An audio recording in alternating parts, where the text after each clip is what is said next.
Nathan Zegura. And we welcome you into the Cross Country Mortgage Campus in Berea, Ohio. I'm Jason Gibbs. Nathan Zegura will join throughout the program. This is Cleveland Browns Daily on 850 ESPN Cleveland. It is March 29th. Just a few more days in March, hopefully then into April, and hopefully we're done with this winter cold snap, whatever the heck is going on currently, and we can get down to some nice weather and actually try to play golf, which tomorrow actually is developing into a pretty nice day. So I wouldn't be surprised at all if Nathan Zegura tries to take tomorrow off. Good news, Beau Bishop is on vacation. He may not take vacation. And I'll look forward to telling him that and having him and his day ruined, just because that's the kind of guy I am when it comes to Nathan. Danny Cunningham will join me throughout the program today. Coming up over the next couple hours, a lot to get to, including Nathan Zegura's one-on-one with new Browns quarterback Deshawn Watson. You will not want to miss that at 1:15. Danny and I go around the league from the owners' meetings in Florida around 1:30. Coming up at 2 o'clock today, it is a two-part interview. It will take about a half hour of your listening pleasure. It is the voice of the Browns, Jim Donovan. It is Nathan Zegura, and it's the two of them recapping the month that was.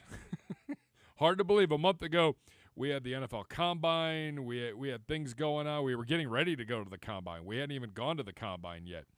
And what a difference a month makes. But Jim Donovan and Nathan Zegura, basically from 2 o'clock to about 2:35, 2:40, will recap the past month and look ahead to the rest of free agency, look ahead to the draft, and some of the biggest needs that the Browns still need to address here in free agency as they continue to build that roster and get ready for off-season workouts, which will begin around April 19th, I believe. That week after Easter at some point is when those workouts will begin. We'll also have a little fun with Cunningham later on in the show. He's a big Duke fan, and we'll look forward to celebrate that. Just like you, Gibbs. Yeah, I knew that was going to get a little reaction out of you. All good. We'll get to there. Plenty of time. Plenty of time. I can tell you it's 103, and North Carolina still sucks. But first, we do have news to report, and it is coming out of the NFL's owner meetings in West Palm Beach, Florida. Danny, would you like to be in West Palm right now? Yeah, that'd be much nicer than being here. You know, as much as I love snow in March, West Palm sounds super great. Yeah, I mean, nothing better than going outside with the dogs this morning and it's 17 degrees. Nothing better. I mean, West Palm's a close second, but yeah, nothing better. The NFL owners, this just in, have approved modified overtime rules ensuring possession for both teams in playoff games. Hallelujah. There are new rules. League owners approved the modified overtime rule that ensures both teams get a possession. If the score is tied after each team's first possession, sudden death will ensue. The rule change will be in effect for postseason games only. How do you do that? Really? Postseason games only? If they're going to do it, shouldn't they be doing it all the way? Shouldn't it just be universal for all football games or no football games at all? I don't. Yes. What? I'm reading through it. I'm like, this is great. They figured it out. It's a quick correction. It makes all the sense in the world. Every team's going to have a possession. And then, and then it's sudden death. Then fine. Whatever. You had your chance. First team to score wins. I'm totally on board with it. And then you keep reading the fine print, and it says the change will be in effect for postseason games only. I don't understand. So now we're still encouraging ties in the National Football League. Well, let me ask you this. Would you have preferred this, or if they would have just tacked on an additional 10 minutes? If it's tied at the end of regulation, you play the whole overtime period no matter what. You could win by 3 touchdowns in overtime if you want to, or it could be the same score at the end, but in just getting rid of the sudden death and playing real football the rest of the way. Yeah, I don't like that. I like the I like the overtime. I just wanted every team to have a possession. That's fair. That's really good because I mean you're already playing 17 regular season games. You're playing into the middle of January. You're now playing in the postseason in the middle of February. Hopefully every year is what you're rooting for. I mean the season's pretty long. Games are tough already. I mean I think you want to end the game sooner rather than later. Once you get to the overtime period, I don't understand why it doesn't work for the regular season. Why is that not okay for the regular season? It makes zero sense to me, and I mean zero. Albert Breer tweeting out the three teams voted against the amended overtime proposal were the Bengals, Dolphins, and Vikings. Like if I'm Cincinnati, I don't know if I feel like you should be voting for this. At least for the postseason. I mean, the Dolphins and Vikings, I don't know if they're going to go to the postseason. Well, think back to that AFC Championship game. Cincinnati didn't need it. It was, if they would have held the vote the week before the AFC Championship game, following that Buffalo KC game, it might be unanimous. But then Cincinnati comes on that comeback against KC to go to the Super Bowl. They don't need that benefit.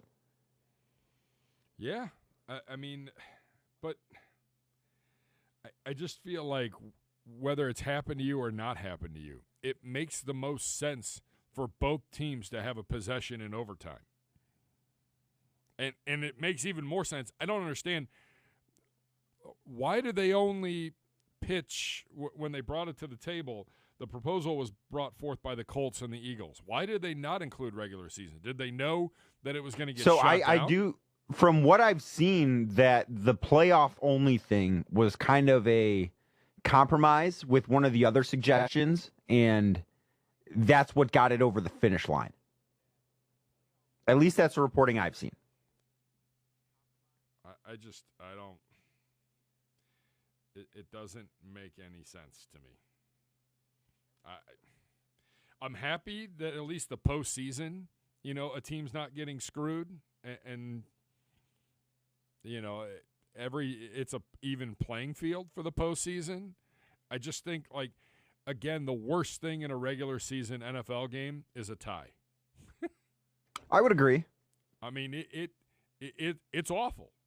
I don't understand it. I don't have to like it, but it is going to be the new rule here in the 2022 NFL season. As I mentioned, Nathan Zegura will go one-on-one with Deshawn Watson. That comes up in about 6 minutes from now at 2 o'clock. Nathan and Jim Donovan in a comprehensive end-of-the-year breakdown of the Cleveland Browns, a look ahead, and what has transpired in the past month. It's been a lot. We could talk about what's happened around the league, but with our own football team, it has been a lot. Some other Browns news, nothing official from the team yet, but numerous reports out there saying that the Browns are going to be signing a free agent center, Ethan Posick. Posick, former second-round pick, just 26, has 40 career starts with the Seahawks. Good move by the Browns if this is indeed true. And, again, nothing formally from the team on this yet. Right now, the only true center you have on the roster is Nick Harris. There are a few other guys on that offensive line that have played center, that can play center, but some competition for Nick Harris, and I don't necessarily think that that's a bad thing. So Ethan Posick, rumored to be joining the Cleveland Browns, the center from Seattle, reportedly going to sign with the Browns. Danny Cunningham, before we take a break, the new Top Gun trailer came out today. I've not seen it. I didn't know it came out until I saw your email. You're not working. What are you doing? I am working. I'm working very hard right now. I will have you and all my other bosses know. I'm working very hard right now. I'm sure you're helping Fontana, because Fontana's got a lot of Twitter battles going on right now. No names, please. But I know that I know you were working hard on the show. And by the way, you can hear Danny and Matt every day from 5 to 7 on 850 ESPN Cleveland. They do a fine job. And I don't just say that because they both interned for me at one time. They are fine gentlemen, and they have a nice little chemistry going. So thank you for saying that. I'm watching the trailer right now. You got to do it with the sound on. No, you can't. The way you're doing it is not right, and we'll come back to it then. But what are your initial impressions of it? Well, I text my wife and I said, I know what we're doing on May 27th, and my wife believes that Top Gun is a chick flick. Really? That's not a theory I've heard thrown out before. Yeah. Well, but she believes it is a chick flick. And she was like, you have fun with all of your little cronies oogling over Tom Cruise and all those other guys, and you enjoy yourself. Not great. Not good by the wife. And I did tell her that. I said, not a good look from you today. Like, this is a big day. Be better tomorrow. Is that going into Memorial Day weekend? I believe so, yeah. Yeah, perfect. Cocktails, Maverick. Come on, Goose's Kid. It's got all the makings. We'll get into it once you actually watch it and listen to it. And I will watch it during this break. All right. I'm just making sure that you're good to go here. I got to get you up to speed. I got to get you ready for the 5 o'clock show. This is like your warm-up here. Oh, perfect. Matt's going to be so happy. I bet he's got some choice words right now for me. That's good. I love it. All right, we'll take a break. When we come back, we're not really going anywhere. We're just playing commercials, by the way. When we come back from this commercial break, Nathan Zegura, Deshawn Watson, one-on-one with the new Browns quarterback, an interview you will not want to miss. That is up next when Cleveland Browns Daily continues on 850 ESPN Cleveland. You're down.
to work through things and move forward in free agency to see what is next for the Cleveland Browns, because they still do have some holes to fill. Right now, Nathan Zegura and one of our new acquisitions, it's Browns quarterback Deshawn Watson.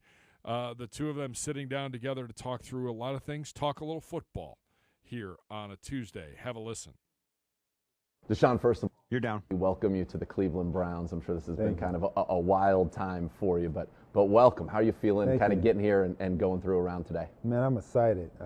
Today, ever since, well, really last night when I got off the plane, to eating some good food downtown and to waking up and spending time with the training staff and the coaching staff and me and everyone walking through the hallways. It was all great energy, so I'm happy to be here. I'm excited to be here and looking forward to being here for the rest of my career. But what do you want the fans to know about you and what you plan to do coming into this community and to represent yourself and what you think this organization represents? Yeah, just being first class, and that's what it's all about. The Haslams are first class, this organization is first class, this city is first class, the fan base is first class, so you're getting a quarterback that is first class and that wants to be in the community and help other people, help this family, help this organization, help this restaurant, this store, and just really just be involved in everything that we do as one. And and that's just what type of person I am. And I've always been that person. I've been genuine, all about good energy, good vibes, and just making sure everyone has a smile on their face at the end of the day. All right, let's just talk about how this all came to be, right? You have a no trade clause. You're able to pick your destination. You decided at one point, I'm doing the radio show, Browns are out. It's over. But yet here you are. Right. So the Browns were not ultimately out. Walk us through kind of that timeline from when you made that decision. Then you said, you know what? I want to be a Cleveland Brown. Yeah, it was an interesting timeline. Basically had maybe 5-day window to kind of decide on where I want to go. Everyone in the media and outside was kind of rushing me. I didn't want to rush this decision, so it led to Browns being out, but necessarily they were never out.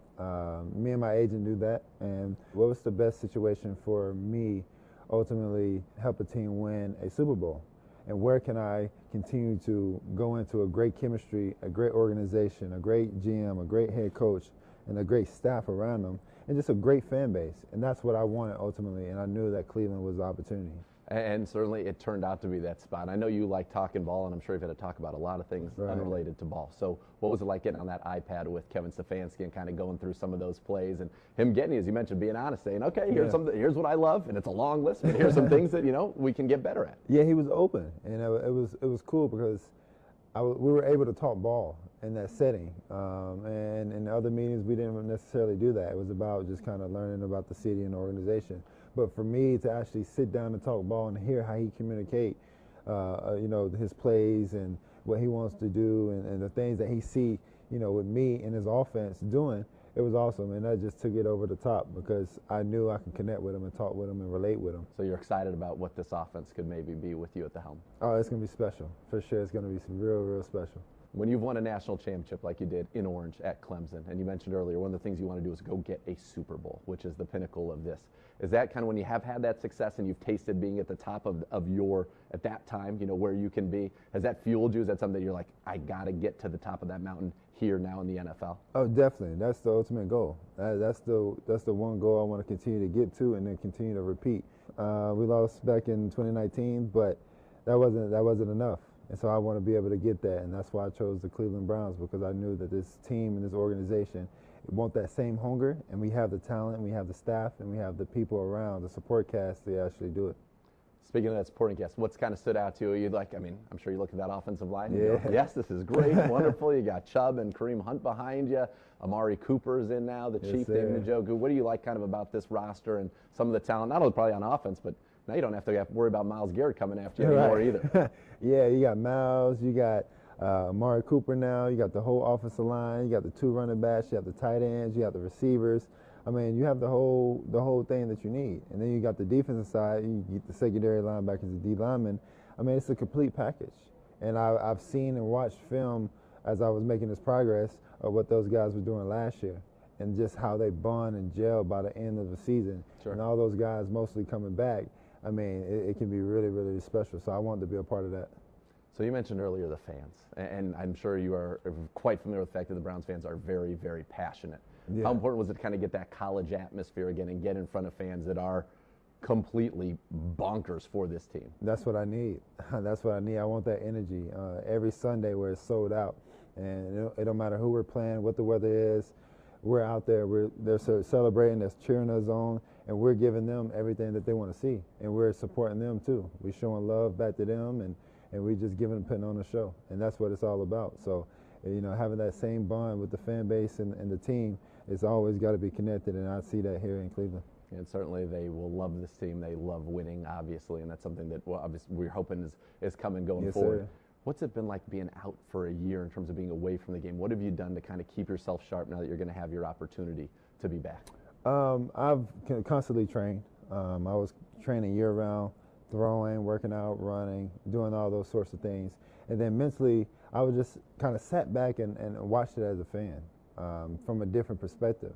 And seeing guys that I know that, of course, that I'm competing with, but, I wouldn't necessarily be hoping that they do good. Now I can sit back and cheer for everybody and see it from a different perspective and then put myself in those shoes on what decision making, especially at the quarterback position. So that was what I was able to do. So I was always attached. I was watching all 16 games or whatever, however many games that were played. And, I was staying in tune. When's the last time you went a year without getting hit? Oh, it's been a while. So that was a plus too. Yeah, so that feeling good, right? Yeah, I feel real good.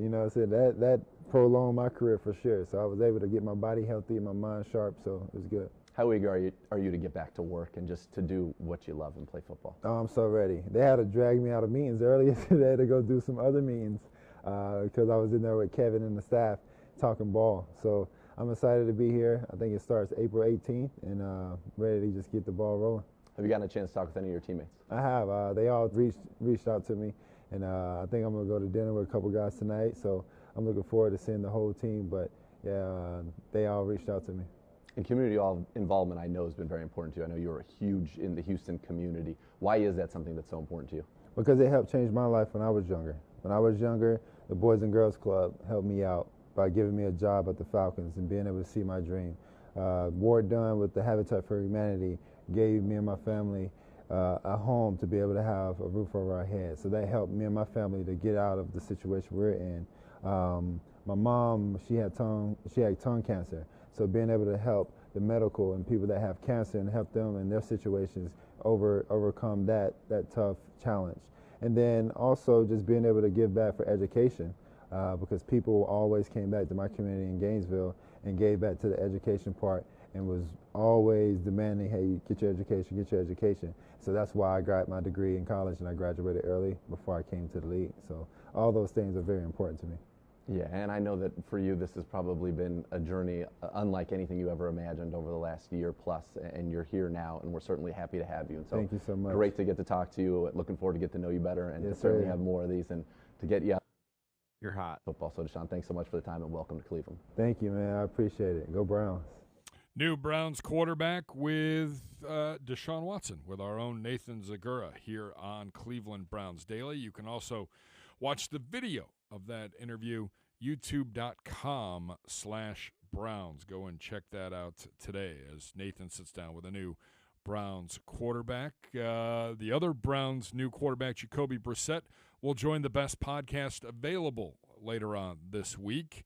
And I know Andrew Gribble will be sitting down with him, and we will bring that to you. That should be out at some point during the day on Thursday as the best podcast available resumes, and we get you ready for the 2022 NFL Draft. Day 2, day 3, still a lot of picks, and who knows, maybe the Browns get back into that late first round, depending on how things go. Nathan with an outstanding job. One thing that I wanted to talk about real quick as we talk about the overtime rule being adapted here, and if you're just joining us, the NFL owners have agreed for postseason play starting this year that each team will get a possession in overtime. And then at the end of those two possessions, if the game is still tied, then it becomes sudden death. One little note, this from one of my buddies up in Buffalo. there'll be 15 minutes on the clock, so not 10. Oh, that's a big difference. That is a big difference, Danny. And if a team hasn't completed its first possession in that 15 minutes, they will put another 15 up on the clock. Time will not run out. You will simply just start with another 15. So if one team has a possession for 12 minutes and then the next team is in the middle of their first possession, time cannot run out. So it's interesting, but it makes sense because if you do want to guarantee that each team has a possession, you can't short one team on time. Yeah. I mean that you can't. Yeah, there shouldn't be. Everybody should get equal time and get whatever they need to have a chance to continue the game.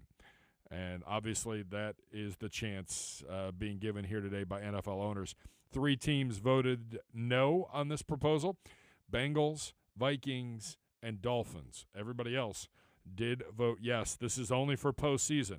I don't know why it's only postseason, but that's at least a start. We'll get you more news coming out of the owners' meetings in Florida. When we return from this quick commercial break, you're listening to Cleveland Browns Daily on 850 ESPN.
in Cleveland.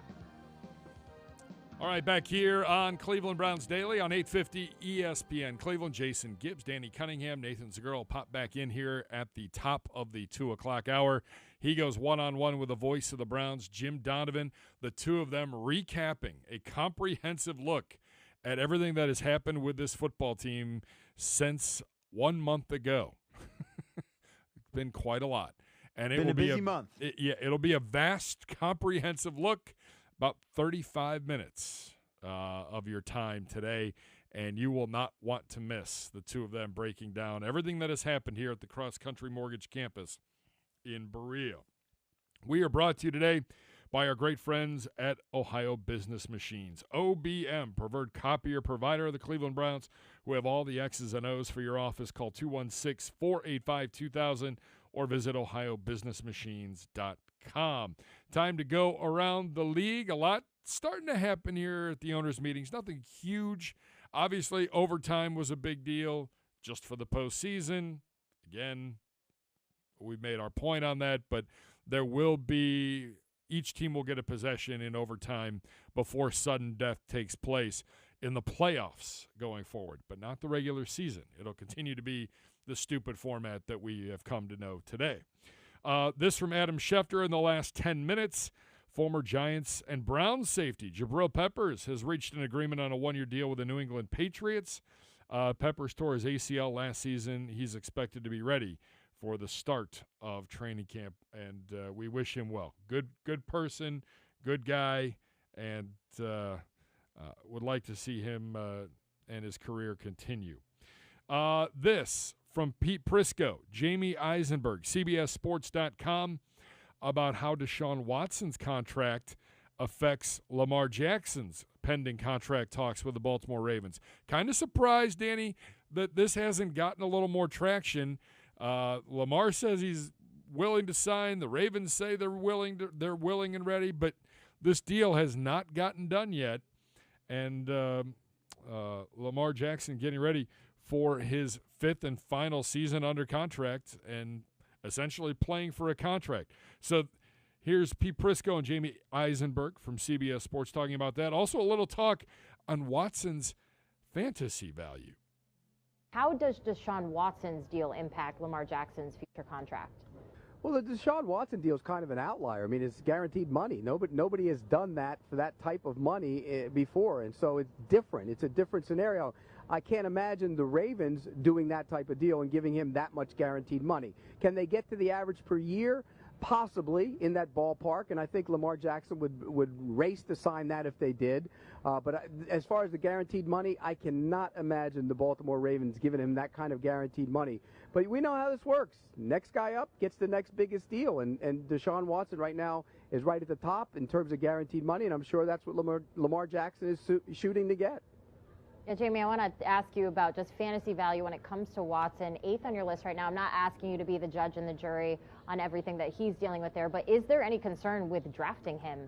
You know, would he be someone that you're confident in? Yeah, that's the reason he's 8th. You know, I think if we knew there was no chance of a suspension, we'd be talking about a top 5 quarterback because you've seen what he's been able to do as the starter in Houston. Now he goes to the Cleveland Browns, and we'll see, is he able to still produce those type of numbers, with his legs. Obviously having to rely on a new receiving core, a new system. Kevin Stefanski knows to run the ball, likes to lean on his tight ends. Is Amari Cooper legit number 1? Do they have those options available for Deshaun Watson? Plus, he hasn't played in a year plus, especially if there's a suspension factored in as well. So there's a lot on the table when you look at Deshaun Watson's fantasy value. So if we find out no suspension, he'll be in the top 5. With a suspension, he'll probably be 8 or lower. I don't see myself putting him higher than 8, though, with the potential of him maybe missing 4 to 6 games. All right, Jamie Eisenberg, Pete Prisco, CBSSports.com. And it is fascinating, Danny, to see this whole Lamar Jackson situation playing out here and what is going to go. I mean, has Lamar reached his ceiling in Baltimore? Has he reached his ceiling as an NFL quarterback? And that's why Baltimore is hesitant, although Baltimore will tell you they're not hesitant to give him a contract. It certainly appears that way, though. Well, it's also fascinating, Gibbs, how he doesn't have an agent, he represents himself in these discussions with the Ravens. Not a good idea. I would agree with that because he's someone that certainly deserves to be paid amongst the NFL's best quarterbacks for what he's been able to do on the field for Baltimore. But it's really fascinating that one, it's been quiet. Like, we've not heard that they've been close or that they've been far apart at any point. It's been relatively kept under wraps.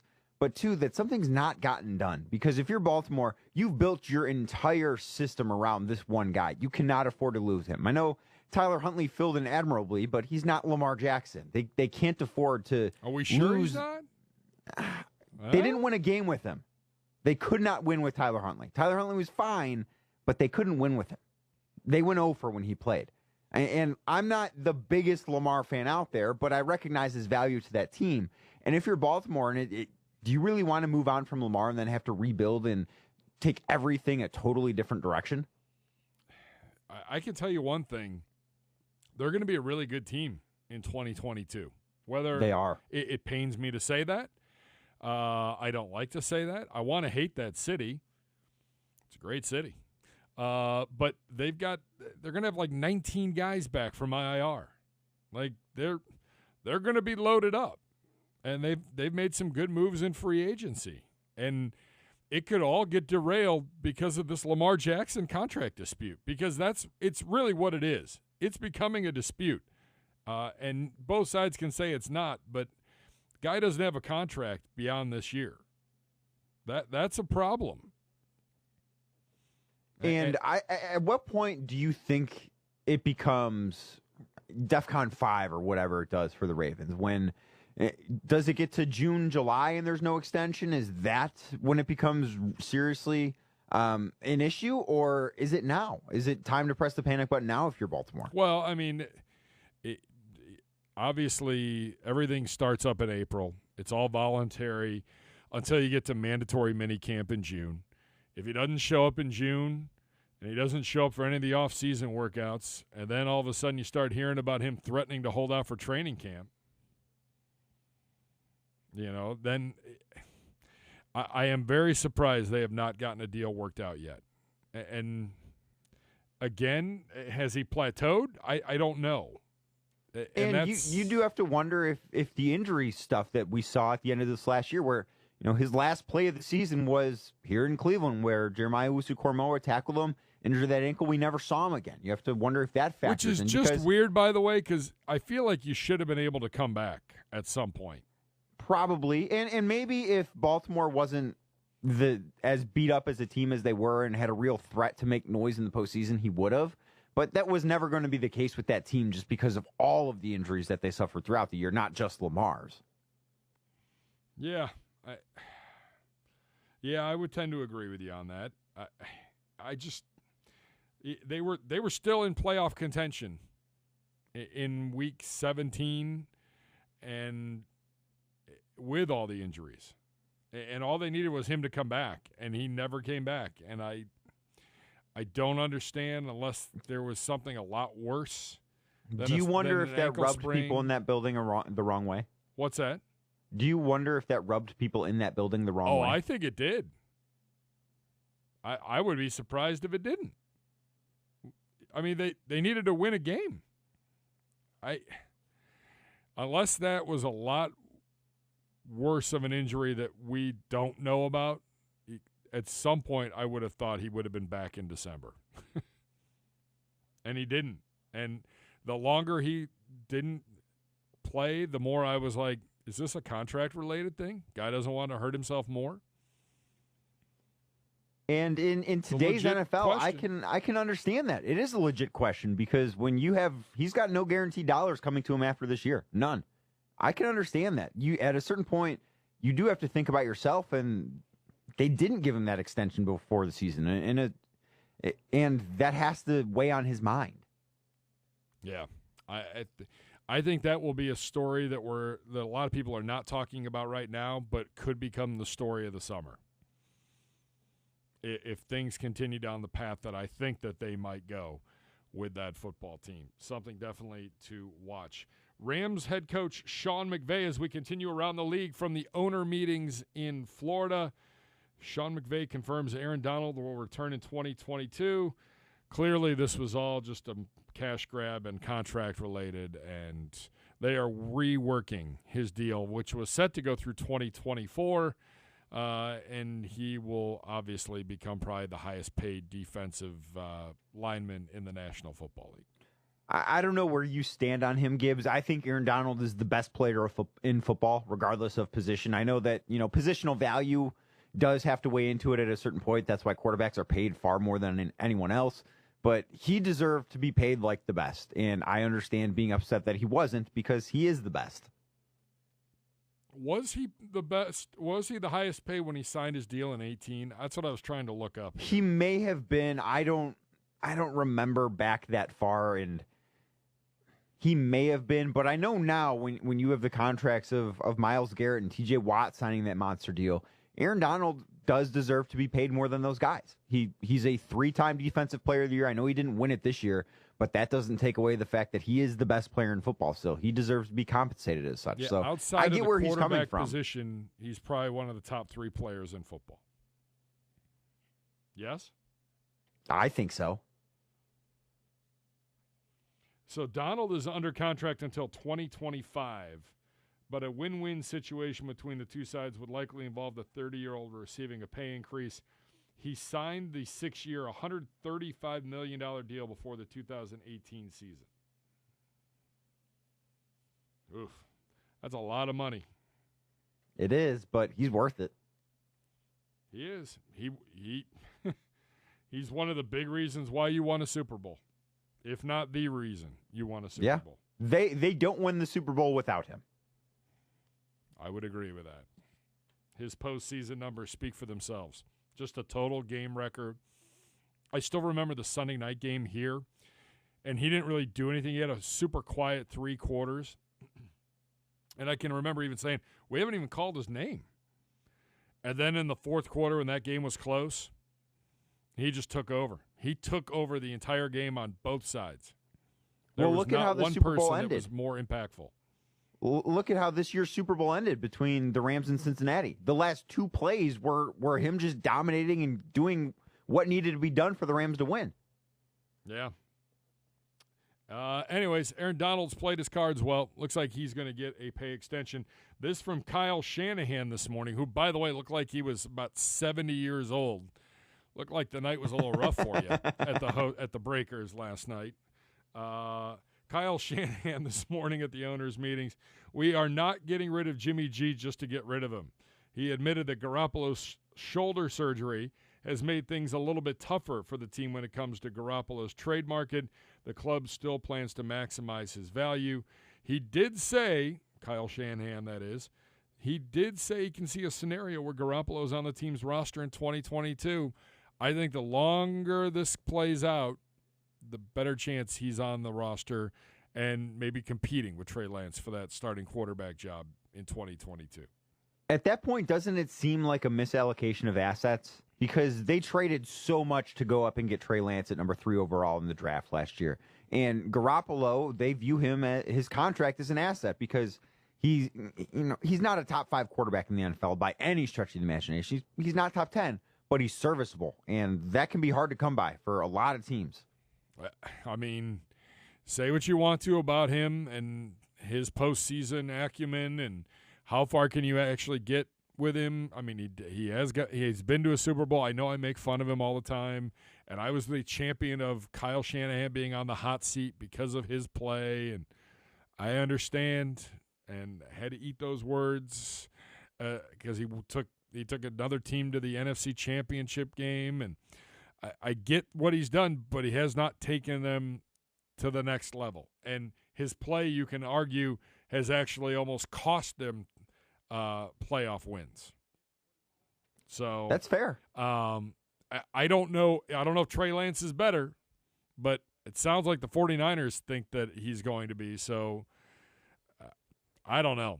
I almost feel like you might be better off trotting Jimmy G back out there the longer this goes. But how many teams do you think that Jimmy G is an upgrade at quarterback for, Gibbs?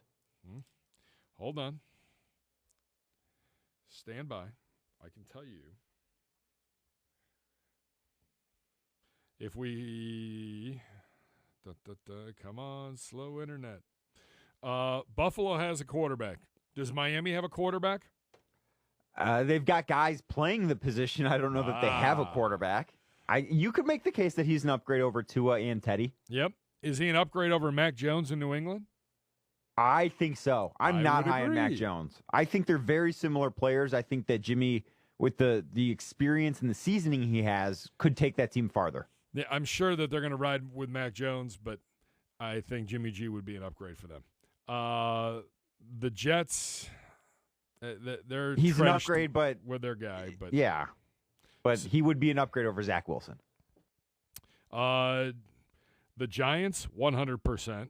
Absolutely. The Eagles, probably. I think he's probably better than Jalen Hurts.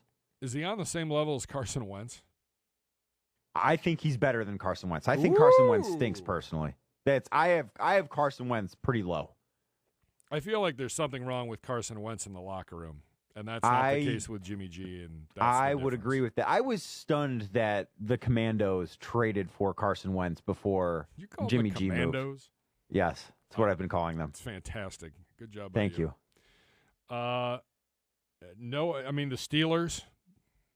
I think he's an upgrade over Mitch. I Yeah, do. I don't think Mitch is very good, and it pains me to say it because he's a Northeast Ohioan. It doesn't pain me to say it because he plays for the Steelers. But I don't think he's very good. I think he is going to be a solid career backup. And that's a good job to have. Amen. Look at Wish Brock I had it. Osweiler and the money he's made. Oh, yeah. Chase Daniel. Yeah. And he's better than, and Trubisky's better than all those. Fields, no. I mean, the Lions, they have Goff. They're in a situation already. Packers, no. Vikings, no with Cousins. Houston, I don't know what they're doing. I mean, he's an upgrade over Davis Mills. Yes. They're not going to go out and trade for an expensive quarterback, but he is better. He would be the best quarterback they have on the roster. I mean, Tennessee's on the same level as Tannehill, I feel like. Yeah, I think they're in the same tier. Yeah. Obviously, Jacksonville and Indy don't need QBs. Atlanta could use a QB. I don't care what they say. Marcus Mariota, no. Carolina needs a quarterback. Badly. Yep. New Orleans signed Andy Dalton today to be the saw backup to that. Jameis Winston. What a quarterback room that is. Boy. Yikes. Tampa Bay, obviously, they're good for this year. Denver's good. KC's good. Everybody's good in the AFC West. And the NFC West, I mean, you're not trading him in the NFC West anywhere. Correct. So, I mean, he's not going to probably- Seattle where he'd be an upgrade. 7 or 8 teams. Yeah, and I think that's probably being a little conservative. I think you could probably make a case for up to 12. Yeah. ESPN's Diana Rossini reporting this morning that the Chiefs are looking to acquire another big-time wide receiver. Per her report, they've done their homework on OBJ and Jarvis Landry. They're wondering if they can do better. I don't know where they would be looking for wide receiver help or who's trading big-name wide receivers. I believe that's already happened. But obviously the Chiefs are picking around this week at the owners' meetings trying to find another big-time wide receiver. I would agree. I don't know where it's going to come from, but the way that this offseason has unfolded, I think you're being foolish if anything surprises you at this point. Just when seeing what happened here in Cleveland, trading for Deshaun Watson after reportedly being ruled out, the Devontae Adams trade, Tyreek Hill being traded. All of these things have just been absolutely stunning moves. If one more happens, can we really still be surprised? Would they go get Hopkins out of Arizona? I'm sure they would love to have him. I don't know that Arizona wants. If Arizona trades him, I think you hear Kyler Murray demand a trade. If they want to salvage that relationship, there's no way they can get rid of Hopkins. I would tend to agree with you, but I'm going through all the teams and I'm like, who would they be going to get? Because if you're in the NFC, even if you're a 500 team, that might be good enough for like the number 3 or 4 seed. Yeah. And I wonder how much of this is draft slanted now, too, because they do have those 2 first-round picks. They've got ammunition because of that Tyreek Hill trade where Kansas City can move up in the draft. They've got their eyes on a guy like Garrett Wilson or Jamison Williams if he slips into the 20s, Drake London. That could be their other big-time acquisition at wide receiver. Yeah, I'd agree with that. Cam Newton says he has teams interested in him. That's what he told Adam Schefter. I'm not sure I buy that. His quote to Schefter, I'm waiting on the best fit as it pertains to winning a championship and getting a fair chance to play. Well, then Carolina's probably not your best option. Little memo. Best chance to play. Yeah. I don't think chance to play and championship go in the same sentence with him anymore. No. And it saddens me. I loved watching Cam in his prime. That 2015 season was absolutely special, but he can't throw anymore. Correct. I don't not quite sure about that. It's sad to watch. It is. And I don't know what's happening with his situation. And I don't know what teams are interested. I think the quarterback market seems to be dying down until after the draft. Yeah. That's not great. I have to think we see movement on draft night somewhere, whether it's someone trading up for Malik Willis, someone making a trade for a current starter or backup in the NFL, but I think that we wait until then till we see more movement. Yep. Final one here from the owners' meetings. Taysom Hill will focus on tight end this season with the Saints. I have said this from day one. I will continue to ask who he has photos of. That How got is he him still the in the contract and that got him all the things that he has been given by the New Orleans Saints organization. I will never understand anything with Taysom Hill. I don't get it either. It makes no sense to me. I don't. I put it in there only because every time I read about him, I'm floored that this guy's in the National Football League. It blows me away, really. Yeah, indeed. All right, that's some news and notes from around the league. There's lots of bad advice out there about gambling, from secret methods to picking lottery numbers to betting big when you're on a roll. These myths can lose you money and get you in a lot of trouble. Before you wager, find out what's real and what isn't at keepitfunohio.com. Time to take a little breather for us. When we come back, we turn the floor over to Nathan Zegura and the voice of the Cleveland Browns, Jim Donovan, recapping the Browns offseason to this point, looking ahead to what the Browns may need to go get as we approach the draft and the remainder of free agency. You do not want to miss this. It is a CBD exclusive, and it'll take about 40 minutes of your time coming up in about 5 minutes from right now. You're listening to Cleveland Browns Daily on 850 ESPN Cleveland.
ESPN Cleveland.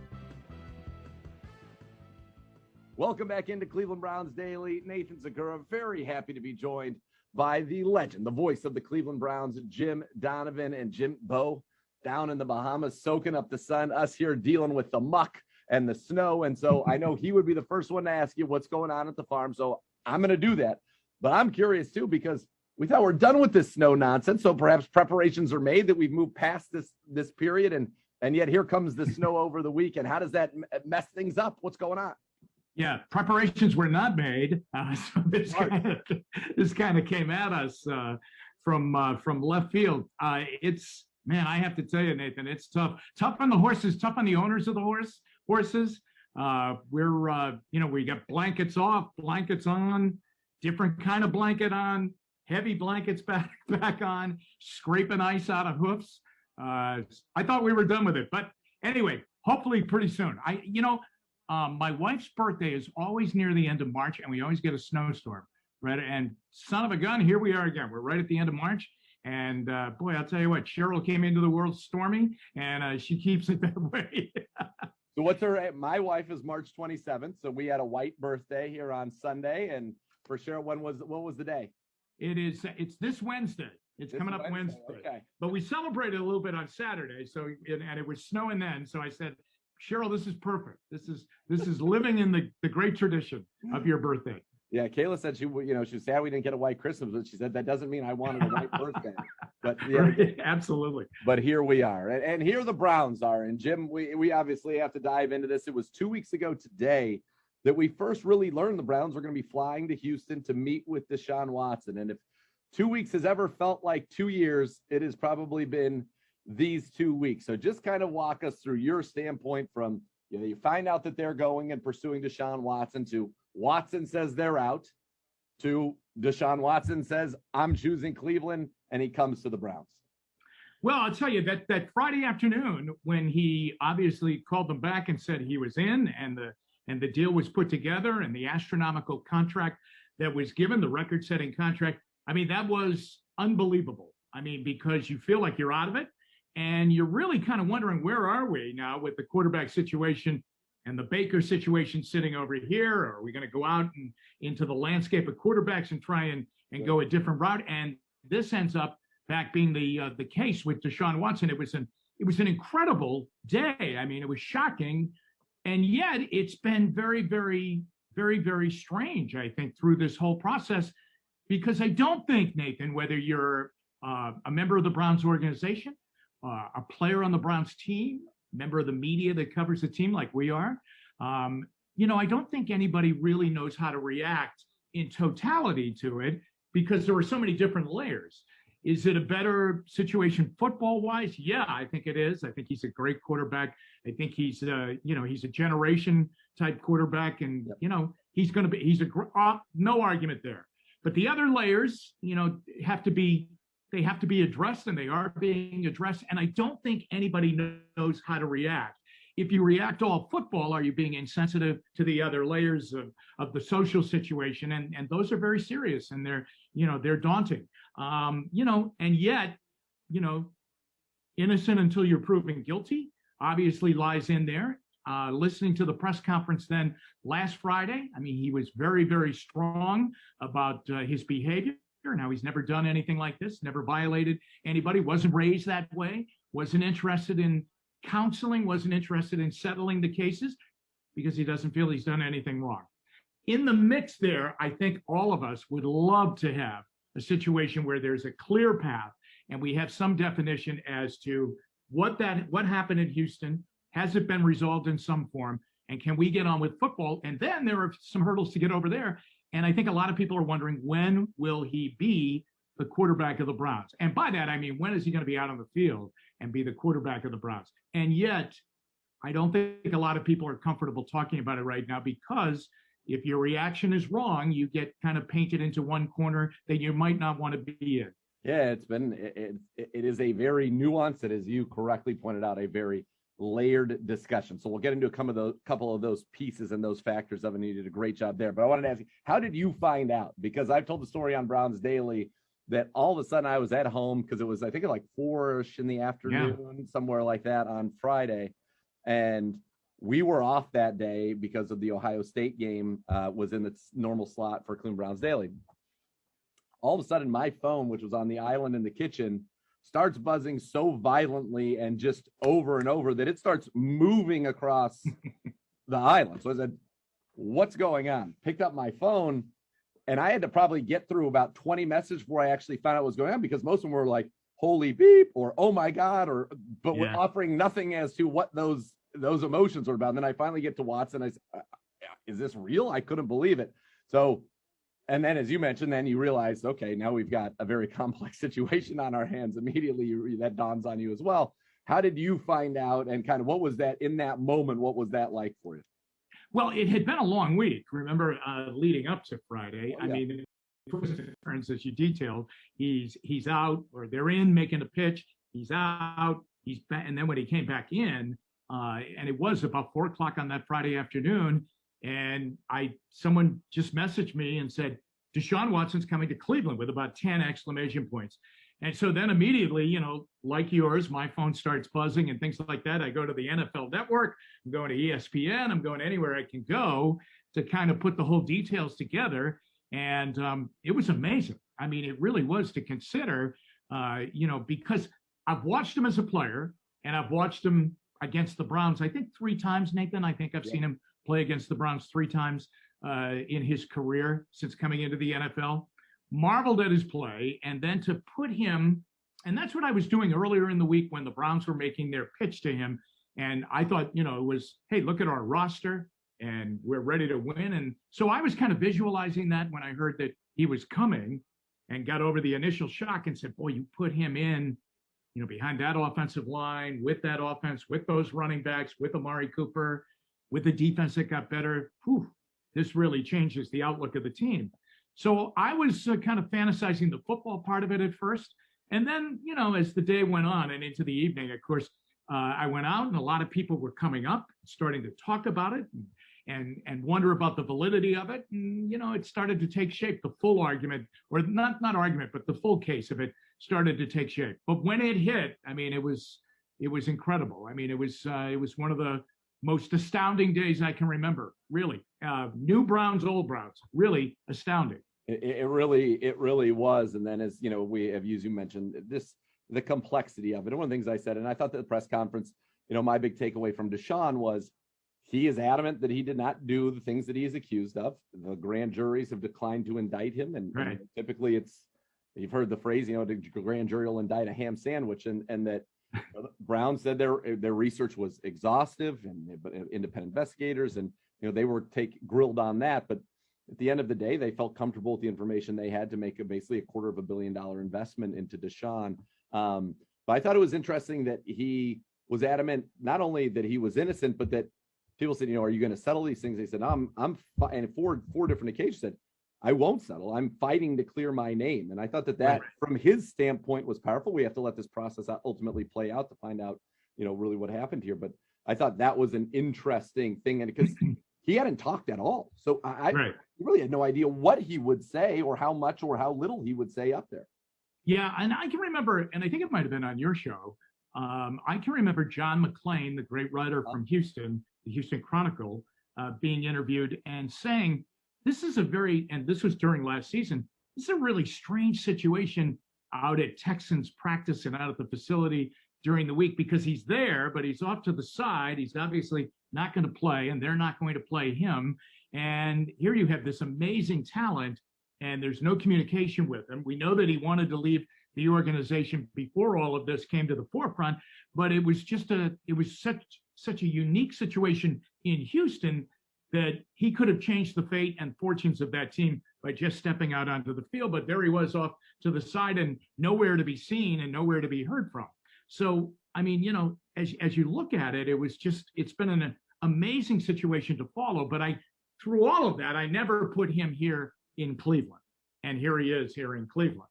Yeah, and here he is joining a Cleveland Browns team. We'll talk about some of the other moves, but in the midst of what has been, I think, one of the just craziest off seasons in NFL history, that seems to have this unbelievable talent migration, if you want to call it, to the AFC, where 13 teams are looking at their rosters right now saying we're for sure going to the playoffs. And there are 7 playoff spots. There are probably 8 teams in the AFC right now that believe they are legitimate Super Bowl contenders. And so it is as stacked a conference as you've ever seen. You talk, Russell Wilson goes from Seattle, he goes to Denver.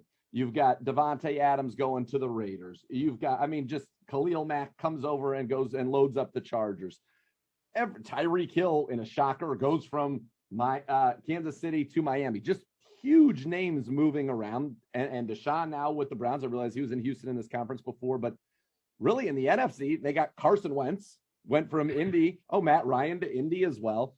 Brady unretires, but for them, and Rodgers returns, but he loses Devontae Adams.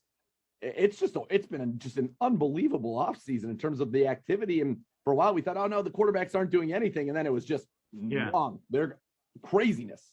Yeah, that day was incredible. When the Watson deal went down in Cleveland, and then the beginning of that next week when Ryan goes to Indianapolis, and we think maybe Baker's going to go to Indianapolis. Certainly he desired that. And then in the blink of an eye, New Orleans says, well, listen, we're going to bring Jameis Winston back, and then Atlanta says, hey, listen, we're going to bring Marcus Mariota here. And how quickly the quarterback landscape changed in the matter of a couple of hours. I mean, really, that was a couple of hours when all of that went tic-tac-toe, spearheaded by the Watson move when he finally made his decision to come to the Browns.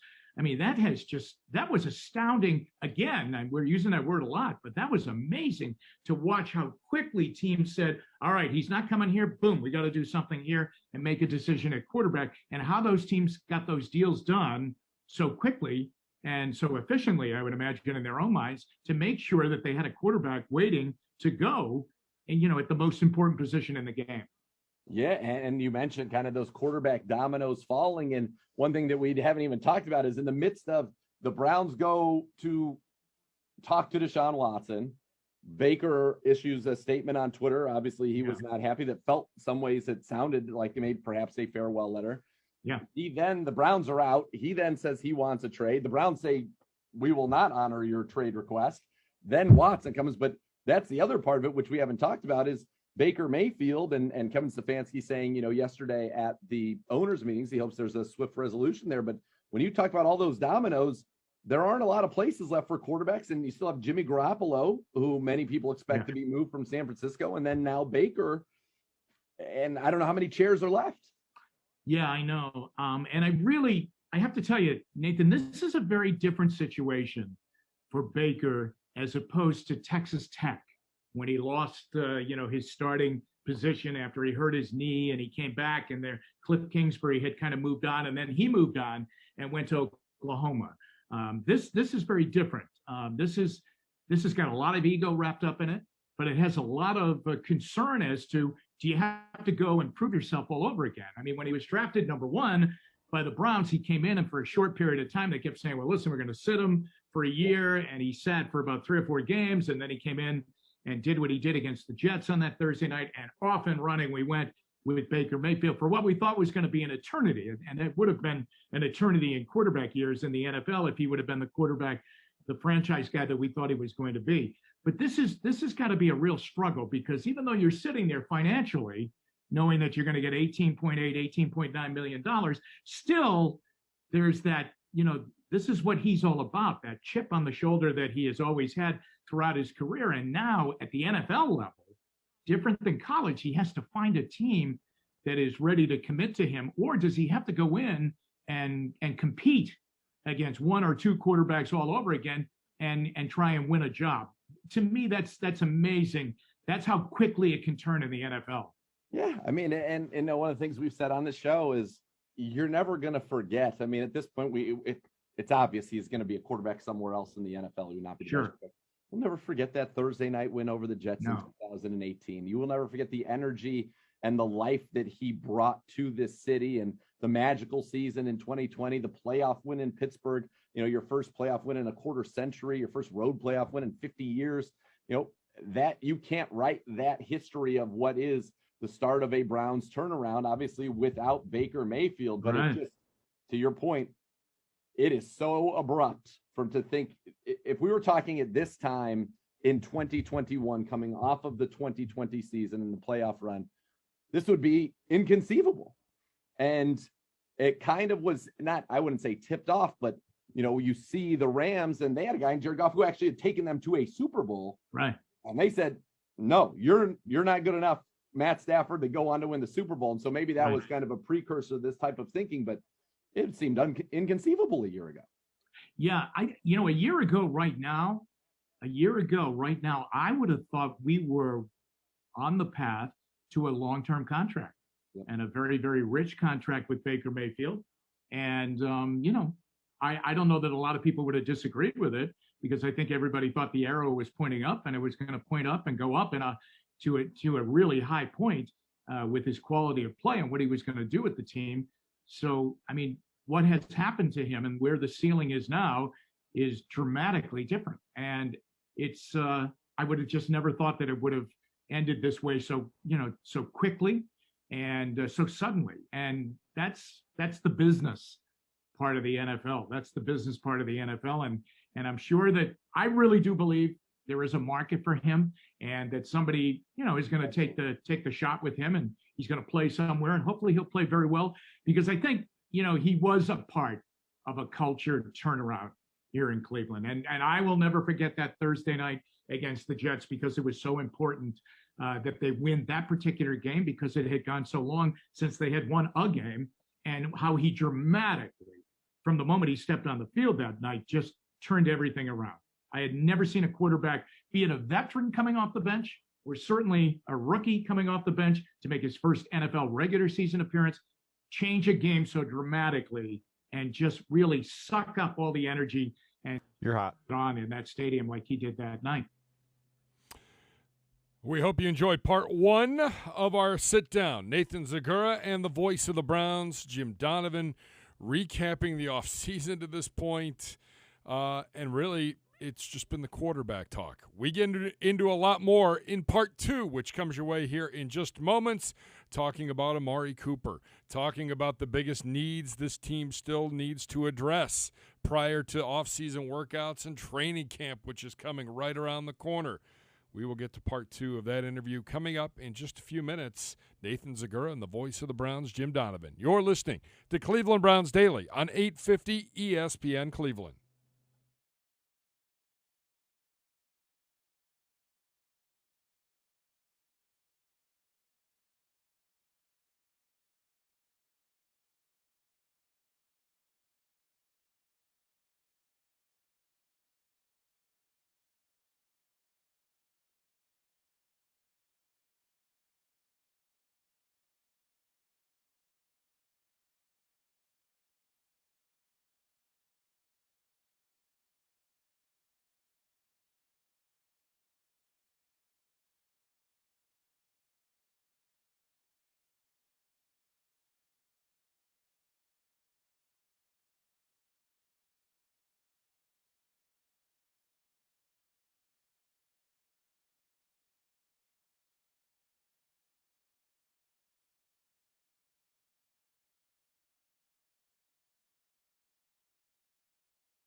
Rumpke Waste and Recycling is a family-owned and operated company. Whether you join them as a customer or as an employee, you'll become a member of the family. Visit rumpke.com to learn more. Now, it's part 2 of our interview with Nathan Zegura and the voice of the Browns, Jim Donovan.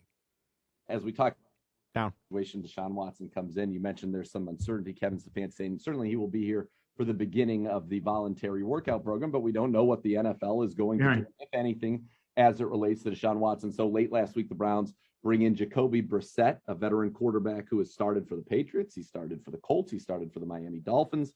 In 2 years was a starter with the Colts, 31 touchdowns, 13 interceptions, but a guy that clearly the Browns brought in and put some importance on that position, as they have under this group the whole time. Case Keenum was here for a reason as well. But in the event that maybe he needs to play a little bit, what do you think of the move to get Jacoby Brissette? Well, I'll tell you, there was a guy, and there is a guy, who absolutely has always loved Jacoby Brissette and preached Jacoby Brissette to whoever would listen. And most people listen to this guy, and that's Bill Parcells. Bill Parcells loved Jacoby Brissette and really preached that to Bill Belichick in New England and, wherever he's gone, Indianapolis and the various other places that you've talked about. Now, I remember one time we went into Indianapolis and he was going to start that day for the Colts. And I think Deshaun Kaiser was playing for the Browns that day, but we really thought the Browns went in as a road favorite that day because everyone thought the Browns are going to finally win this game. They're better suited to win. And Jacoby Brissette just athletically ate the Browns up that day. And when I watch him play, he is a very athletic guy. I mean, and I hope, he is still that way. I know that, as years go by, maybe you're a little bit less than you were earlier in your career. But that's the thing that struck me about him. Tough guy, did anything he could to win, used his legs a great deal when he had to, could throw the football, was very, very smart, could play in the pocket, could play outside of the pocket. But I do remember that Sunday in Indianapolis, and the Browns just could not get the right defensive number on him. He literally was a step ahead of them all day long, physically and mentally that day. And they ended up on the short end of the scoreboard. And then, of course, a lot of other Sundays after that. But that was the day the Browns were supposed to win. And I would say Jacoby Brissette was a big reason why they didn't win that day. Yeah, you're right. Those legs. He scored 11 rushing touchdowns in his time with the Colts, 13 in his career, and he's great in short yards. He's kind of a weapon. Miami, sometimes if it was 3rd and 1/4, when they'd bring him in just to sneak, and he did a tremendous job in those situations. So obviously Watson, the headliner in terms of what the Browns have done this offseason, but another one which now feels like it happened a year ago is they traded and made I think a very good trade. And you see the receiver contracts have been handed out for Amari Cooper, who I remember being on the sidelines when he came, I want to say his rookie year to First Energy Stadium. And I think he went for over 100 yards against Joe Hayden. And I remember watching that and saying, Amari Cooper, this kid can run routes. And you knew how great he was coming out of Alabama. But this gives the Browns, I think, that number one that, we've been looking for and wanting. And obviously Odell could have been that, and he showed that with the Rams. But that bringing that receiver in, I think, big for this offense. Yeah, I think so. I loved him in college, and I liked him with the Raiders a great deal. And the Cowboys, then I can remember when he was up on that trading deadline. He was a trading deadline guy, I think, when he went to Dallas. I think a lot of people were upset that the Browns didn't get involved in that, or if they did, it wasn't very publicized. But I do remember that day. It was the opening drive of the game that you're talking about, and they just went with him on Joe Hayden right up the field on the opening possession of the game. And poor Joe, really had a tough time. And Joe had a lot of great days. That was not one of them.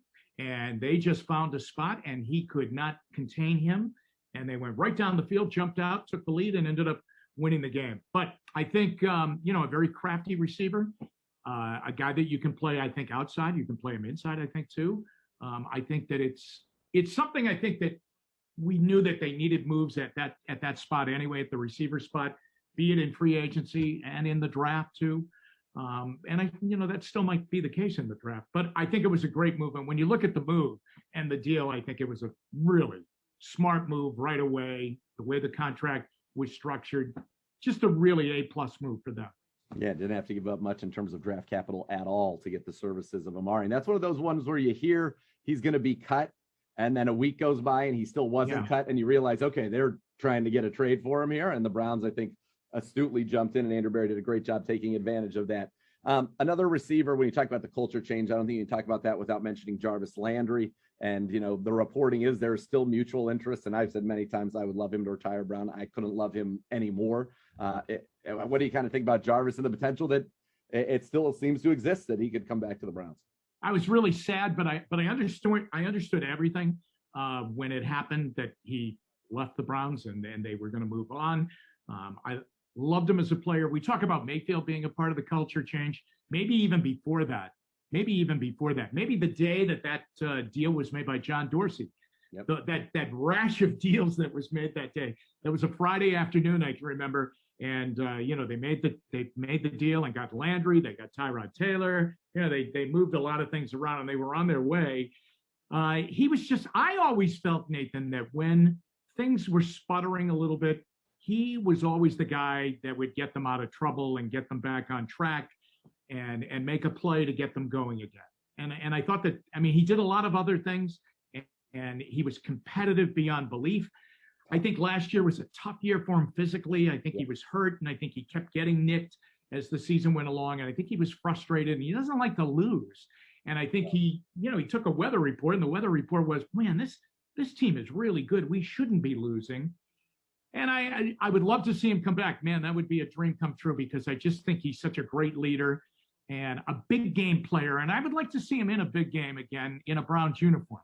I really would. I just always feel like I was very comforted when he was always in there. And I was very worried as the weeks would go along, whether or not when the injury report would come out and he might not play this Sunday. I was always very concerned when he wasn't on the field. But when he was on the field, he was just a tough guy that when you needed a big play or a first down or a play that was going to be a real dirty play over the middle and, he was going to pay the price for it, he was willing to pay the price. And he did. You think about the playoff run. It was that third down pass, catch and run, Landry for 40 yards. That gives us, I think, at that point, 14-0 lead and just kind of set the tone. He even caught a touchdown against the Chiefs. So in big games, he's come up big for the Browns. And that would be great. As you sit here and you look at this roster, we know receiver, whether it's going to be some more signings, whether it's going to be draft, whether it's going to be a combination of both. I think there's work to be done there. Other than that, what stands out to you right now is kind of the biggest need for this team and the one piece of the puzzle maybe that hasn't been filled in just yet? Well, I would really love to see Jadeveon Clowney come back. I would love to see that. So if it's him, I'm great. And I think they're great then because he had such a good year last year. And that is such a formidable combination with Myles Garrett and him on those edges. If it isn't him, I think that's a position they're going to probably need to get to because of the seriousness of that injury to Tack McKinley last year. And boy, that was a really good situation when the three of them were together. Really good to see them rotate and always have good pressure coming. But I would say that I would like to see completion and see Clowney come here. I think he liked it here. I think he thinks it's a good situation here. I know he's a business-like player in the way of the business of the NFL. And, he knows the financial situation and usually kind of leans that way. But, and I'm sure maybe we can get there with him on that, but I hope that he also looks at this was a very good situation for the Browns, but even maybe a better situation for him and would consider coming back. That's the one area I think that kind of is a flashing light for me. Yeah, I know he was very happy not to be double teamed all the time. Yeah. He had been kind of prior to working with Myles Garrett, and the Browns led the league in pressure rate when he was on the field. So I think that is absolutely there. And the defensive end might be one. You traded for Chase Winovich, who had 11 sacks his first 2 seasons with the Patriots. But I think that could be hopefully Clowney, fingers crossed, and then somebody in the draft as well to kind of start some succession planning because you got to be able to get after the quarterback. I think we're great on the back end. You feel very good about where you are on the back end. You feel great. Anthony Walker comes back that back 7, but yeah, getting that other pass rusher, I think, is going to be a big deal for this team, especially when you think about Joe Burrow is in this conference now. You got to deal with Russell Wilson, Mahomes, Herbert. The Raiders now with Devontae Adams, their cards thrown to Devontae Adams, Darren Waller, and Hunter Renfrow. That is a formidable trio there. Josh Allen with the Bills. Miami's kind of loaded all of a sudden, regardless if it's Tua or Teddy Bridgewater. They're going to be able to throw the ball around the yard. I'm sure I'm forgetting people, but Lamar, which is a different set of challenges. You got to be able to put pressure on because the quarterbacks are just too darn good in this conference now. Yeah, they really are. I want to tell you a quick story. I was at the Sports Awards last week, and what always a great night. And it was great that, that they were in person again. They were over at Rocket Mortgage Fieldhouse.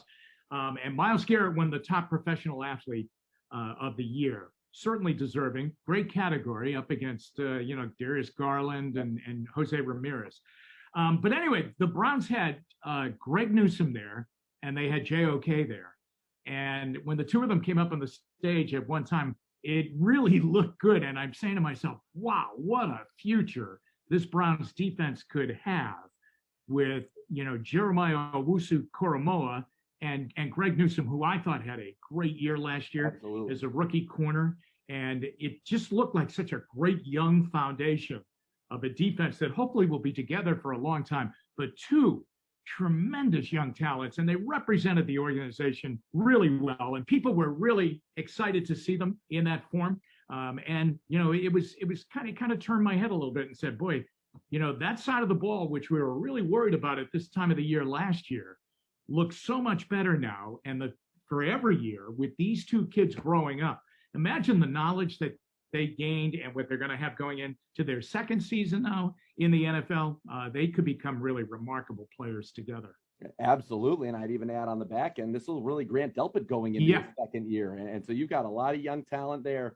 And I think that's part of the reason from a football standpoint, this was appealing to Deshawn Watson to come and ultimately join this Browns team. But yeah, when you think about Andrew Berry's free off seasons, year one, address the offensive line, get the tight ends, and he does that. Year two, we've got to address this defense, to your point, and you end up with Newsome and Owusu-Koramoah. You bring in Clowney, you get John Johnson, Anthony Walker Jr., and then year three, it was we need to upgrade this passing game, and they're not done. But as we sit here, on March 29th, they got Deshawn Watson and Amari Cooper. It's when he puts his mind to something, when he has an idea of what he wants, it feels like as a Browns fan, he should have some confidence that he is going to address that need rather thoroughly and pretty impressively. Yeah. Nathan, I'll tell you, the thing that always amazed me about Deshaun Watson, especially the two times that the Browns played him in Houston, that it was hard to defend against him because he was such a threat throwing the ball, but obviously he was a threat running the ball. Sometimes I think when you play Baltimore, for instance, and you can kind of draw a comparison between Lamar Jackson and Deshaun Watson, you would say, well, you know what? I really think I want him. I think we want Lamar Jackson to throw the ball. Yes. Witness the Sunday night game and the 4 interceptions. We don't want him running the ball. But I don't think you can pick your poison accurately with Deshaun Watson. Now, I think when he played here a couple of years ago, the weather defended him. I don't know if we defended him. Somebody who was in that, it was a debacle. It was a debacle. The weather defended him. But I really believe he is such a tough guy to defend because you really can't afford to let him run. And he'll pick you apart throwing the ball. Now, that's the whole package. And if I'm pretty sure the first time we went down there and saw him, that was his rookie year, right? Yeah, I can remember. I think his opposition that day might have been Kevin Hogan. Kevin Hogan, indeed it was. And then this next time we went down there, which I believe was the following season, I remember being struck on the sidelines, and I'm curious from your vantage point in the booth, but just the leap he took in terms of his ability to see the field, dissect the defense, and deliver the football. Right. I was like, wow. Yeah. Yeah, he was wanting to throw it, give it a little bit more time to throw it, as opposed to the first time when, they all do it, and he could certainly do it because he was so fun. I'm going to take off and run. He wasn't doing that the next year. He was just more complete. Jim, it is always a pleasure. We could talk for hours. We appreciate the time so very much. Good luck with everything at the farm. Happy birthday to your wife tomorrow. And thanks for being with us on Cleveland Browns Daily. You got it, Nathan. Anytime. All right, more of the show when we return right after this.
All right, back here on Cleveland Browns Daily. Thanks to the voice of the Browns, Jim Donovan, for spending more than a few minutes of his time with Nathan today to recap what's been a pretty crazy month here at the Cross Country Mortgage campus in Berea. Jason Gibbs alongside Danny Cunningham.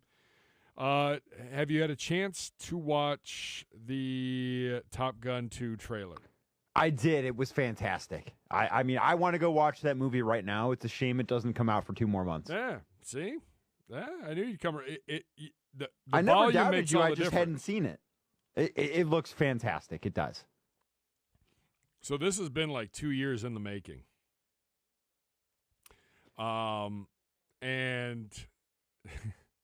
we may or may not have had some intel on this, on how the movie was being made. By the former Undersecretary of the Navy, and then was the interim Secretary of the Navy for a little while, and might have been having lunch with one Tom Cruise when we called him one day. Well then. So, yeah. But this has been like 3-4 years in the making. So, it pretty impressive. It looks awesome. Yeah. Movies like that, when there's so much action, I'm a sucker for fighter jets. Like, I think that they're just so cool to watch. Like, I love going to the air show to see that kind of stuff, and I can't wait to see it on the big screen. Yeah. Nope. I will be there opening weekend. There's no question in my mind. I hope you will. No, not hope. I will. Don't you worry about things like that. Hey, I know you're a big Duke fan. Yeah, just like you. Yep. Favorite Dookie, Danny? Oh, definitely Kyrie Irving. I mean, he has to be up there for you too, right? I think if there's one person, by the way, that university does not, I don't want to say distance themselves from, but is just, well, I would say that as opposed to someone they don't have anything nice to say about, it would definitely be him. It's probably easier for them because I believe he only played, 11 games when he was there? Because he did have that foot injury in college. Yep. And so he didn't spend a lot of time on the court and obviously was a one and done. Yes, and while he was talented, was definitely not the type of player that normally goes to Duke University. So you're saying he's not in your top 5? No, would not be in my all-time. I would have guessed otherwise. Yes, exactly. And I had no problem with Carlos Boozer till he screwed the Cavs over. Well, I couldn't go that low. I couldn't say him. I couldn't, because of what he did to the Cavs and Gordon Gund, I couldn't say Carlos Boozer to get a reaction out of you, but I figured Kyrie Irving would be a nice second. All right, 30 years ago yesterday, White Men Can't Jump, Wesley Snipes, Woody Harrelson. Have you seen it? I have. It's been, it's probably been 10 years since I've seen it. You're the ultimate playground basketball junkie now. You're like, I'm living in your shadow. Yeah, I'm going to play with a group of guys tonight. I have my Tuesday night just like pickup game, and then my Thursday night YMCA league. It's By like the way, there's a group of I will call them kids here, frankly, because that's how old I am. And they're like, "Hey, we could use some help," and I'm like, "I think the time might have passed me by, but maybe I should give them your number." I think you need to get out there. Oh, I think that's. I don't think the time has passed you by. I think you bring veteran experience, some leadership off the bench. I think you have a lot of qualities that you're dismissing of yourself. Before my knees just explode. Hey, you get 5 fouls like everyone else. Oh, and don't think that I don't use them better than anyone else. I know you do. 30 years ago, also, Leitner shot to beat Kentucky in the regional final. Greatest college game ever played? The question I have is, why was Grant Hill not guarded? Why were they not guarding the inbounds? And that's not to take away anything from the shot that Leitner made, because obviously that's a great play too. But why did Kentucky allow that to happen? Dumb. Pitino was the coach at Kentucky at the time, correct? Yes. That has to be one of the things, and I'm sure there are a lot of things that he regrets, or maybe doesn't regret throughout his coaching career. But that has to be near the top of the list for him, right? I would think. Got to guard the inbound. I don't. Just I don't gave him a understand clean pocket. Well, not only did they not guard the inbound, but they let Leitner catch it. Like, you should have had someone fronting Leitner. Yeah, or if you're not guarding the inbounder, that's the least you could do, and they chose to do neither. Like, where was the fifth guy on the floor for Kentucky? Yeah, exactly. Not quite sure, because there was only one guy getting the ball that could have made the play. Yes. Like, he was perfect from the field in that game. Will Tiger Still play blows in the my mind. Masters? He's in Augusta today. I mean, that's been the rumor around the internet that he's in Augusta today, that his private jet took off from, I believe, near West Palm Beach, Florida. He might have been at the owners' meetings for all we know. I think Rory was taking a tour of it today, and supposedly Tiger tomorrow maybe playing it. Well, I know there's the women's amateur tournament is this weekend, so it would have to be, if Tiger's going to play, it would have to be an afternoon round today or very, very early tomorrow before their practice rounds get going. Not entirely possible. Impossible, I should say. Yes, It'd be the greatest thing ever if he plays in this. Oh my God, it'd be incredible. Is that next want week? It is, yeah. Oh, thank God. The 7th through the 10th, I believe. Perfect. I mean, there's no one. There are few people in sports that are appointment viewing the way that he is, because there's not another soul that could get me to sit on my couch and watch a father-son tournament the way that Tiger and Charlie Woods did this past winter. I watched it. I don't have an argument there. My buddy, associate commissioner and one of the leaders of the Great Hooligans Golf League, has reminded me, no basketball. Golf league starts in a couple weeks. Yeah. Just don't get hurt. No, well, that's easier said than done for me. I'm old. And besides, golf's a lot easier. I can just drink beer and hit the ball. Do that on the sidelines. I could, and then I'd vomit in the corner, and it'd be great. All right, we got to get one final break in. We'll be back to wrap up a Tuesday edition of Cleveland Browns Daily on 850 ESPN Cleveland.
Thanks to Jim Donovan. Thanks to new Browns quarterback Deshawn Watson. It might be Beau Bishop's birthday. I don't know. Popped up on my timeline, but I don't think that's right. But it could be right. He's living his best life in the Bahamas. Thanks to Danny Cunningham. Danny, what do you and Fontana got at 5 o'clock today on 850? Nick Shook, 5:30. Oh, the Shooker. Please give him my best. Tell him Kilroy's misses him. For the great Danny Cunningham doing an outstanding job. I'm Jason Gibbs. Thanks for watching. Thanks for listening to Cleveland Browns Daily on 850 ESPN Cleveland.